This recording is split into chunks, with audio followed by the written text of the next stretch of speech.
የዝውውር መረጃዎች አስቶን ቪላ ኤሲ ሚላኑን አማካይ ሩበን ፍሎተስ-ቼክን ለማስፈረም እንቅስቃሴ መጀመሩን ቴሌግራፍ ዘግቧል። ቪላ ቡባከር ካማራን ለወራት በጉዳት ማጣቱን ተከትሎ ወደ ገበያው እንዲወጣ አስገድዶታል። አሁን ላይ የ29 ዓመቱ የቀድሞ ቼልሲ ተጫዋች ሎፍተስ-ቼክን የማስፈረም ፍላጎት አሳይተዋል። ሊቨርፑል የቶተናሙን ተከላካይ ሚኪ ቫን ደ ቨንን የማስፈረም ፍላጎት አለው። የ24 ዓመቱ ተከላካይ በቶተናም ውሉን የማራዘም ፍላጎት እንደሌለው ዴይሊ ሜል ነው ያስነበበው። ማንቸስተር ዩናይትድ ብሩኖ ፈርናንዴዝን የማቆየት ፍላጎት እንዳለው ታውቋል።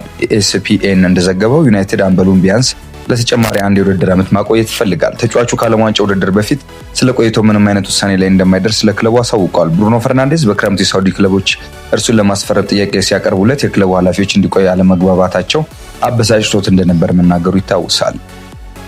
ፖል ፓልመር በቼልሲ ደስተኛ እንዳልሆነ ኤክስፕረስ ዘግቧል። በማንቸስተር ከተማ ተወልዶ ያደገው ፓልመር ከቤተሰቦቹና ጓደኞቹ መራቅ አላስደሰተውም ተብሏል። በልጅነቱ የማንቸስተር ደጋፊ የነበረው ፓልመር በቼልሲ እስከ 2033 የሚያቆይ የቀሪ 7 ዓመት ውል እንዳለው ይታወቃል።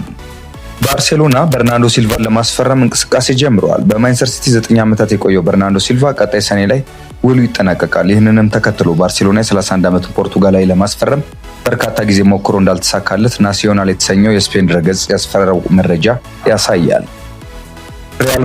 ሪያል ማድሪድ ፖርቹጋላዊውን አማካይ ሩበን ኔቬስ ከአል ሂላልን ማስፈረም እንደሚፈልግ ተሰምቷል። የስፔኑ አስ እንደዘገበው የ8 ዓመቱ ተጫዋች በማንቸስተር ዩናይትድም እየታደነ ይገኛል። ታዲያ የሩበን ኔቬስ ቆይታ የት ይሆናል? መዳረሻውስ?